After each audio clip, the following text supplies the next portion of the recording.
didn't know that finding God might smell like Nag Champa smoke curling around old memories, or that revelation would ride a discounted Greyhound seat across the heat-slick highways of Illinois to Wisconsin and back. It was July 27, 2025, a kind of day bristling with sacred numerology. As 7, the 7th month, the 27th day, 2 and 7 unfolding into 9, but in mystical arithmetic, anything added to 9 returns to itself. So it's 7 again. In the year 2025, 2 plus 2 plus 5 conjures another 9, yet every road folds back to that singular mystical 7.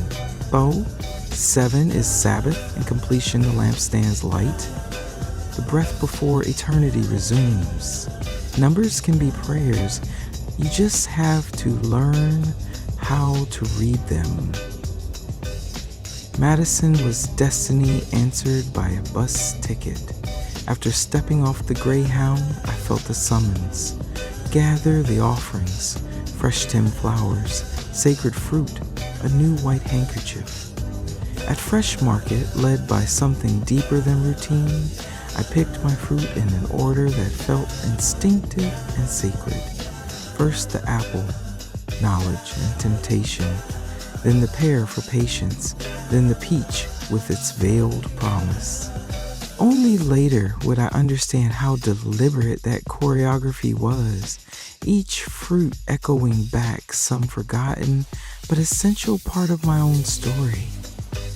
Each pick its own act of divination, a small devotion before the altar of becoming. Lines of dereliction punctuated my path. A homeless man slept near the door. Others lingered nearby, silent witnesses to the ache the world carries around its edges. I shopped, gave that man $1 on my way out. Compassion became its own silent ritual, mapped right there beside the sacred errands. By the time I reached the Lafayette Center, everything in me settled into a silence softer than solitude. Entering the TM office, Nag Champa hung in fragrant swirls. Jim, my guide. 50 years. A teacher. Blinked with the uncanny regularity of a man whose thoughts move in ways conditioned to bliss, as if even his reflexes bowed to joy. He asked for my offerings.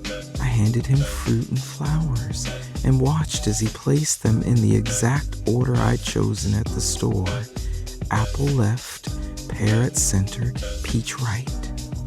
In that instant, I began to tremble as if something greater than myself was shifting me into position. The alignment was too precise to be accident. As synchronicity revealed itself, all spilled through my body, and I literally shook, bearing witness to a presence that demanded reverence. Sometimes spirit shows up, and your flesh can only testify. The ceremony was sacred, its specifics sealed by devotion. Jim chanted ancient syllables. Rice arced through the air like galaxies forming. Each grain clattering to the plate was a fragment of my hurt. A loose thread cut and falling away. My ego, usually conductor of my inner noise, knelt. Not erased or condemned, but finally put aside so a deeper voice could sing. But in this sacred space, shadows surfaced too. I remembered rituals at other, darker altars, the hush before a candle lit in a cracked apartment, incense masking pipe smoke, the choreography of lighters and glass, rituals of addiction, their own ceremonies of hunger and escape. There too, incense and trembling. There too, sacred and profane mingled.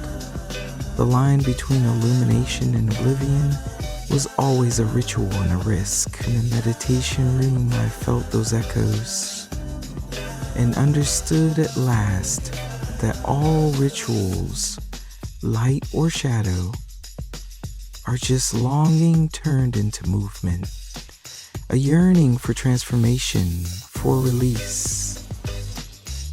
Then came the mantra, mine, personal, untellable. A sound stitched by divinity, bridging me to the road inside. Jim guided my first 2 rounds, the mantra bouncing through my mind, collecting all my inner noise. Then, with gentle authority, he said, "Now, I will leave you alone for the 3rd time." Terror pried my chest open. Oh, fear of confinement. The hush thickened until it was velvet, the hush of a funeral parlor at my own waking. I sat as both witness and memory inside a living coffin. But dread is always a door. Liberation waited, and when panic passed, the mantra became my anchor, drifting through my mind.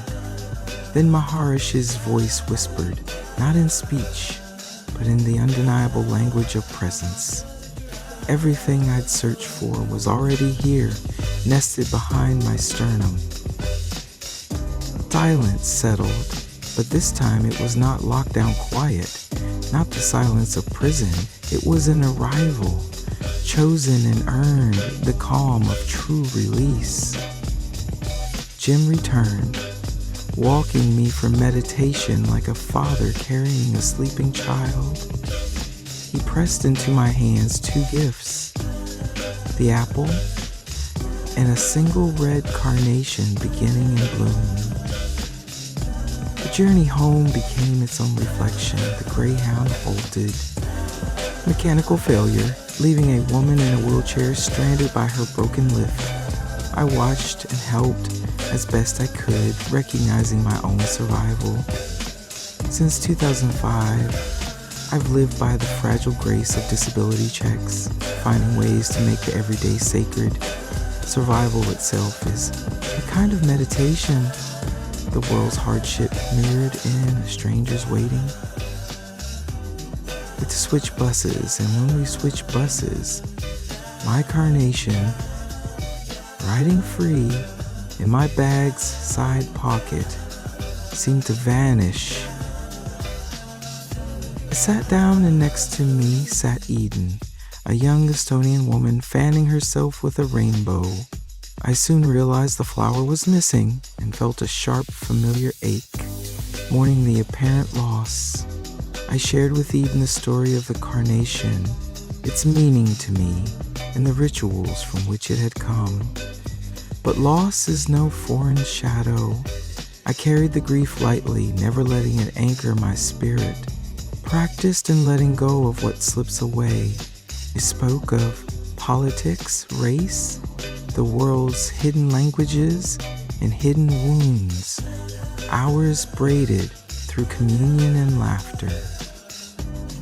When Eden rose to leave, there it was, my carnation's crimson head, revealed at last, resting under her left thigh, like a seed hidden beneath Eden, a mystery cradled by paradise, protected, warmed by another's innocence.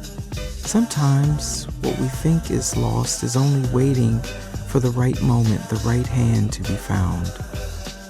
Absence, it turns out, is really a lesson on transformation and presence. I made it home just before midnight, apple intact, carnation reclaimed.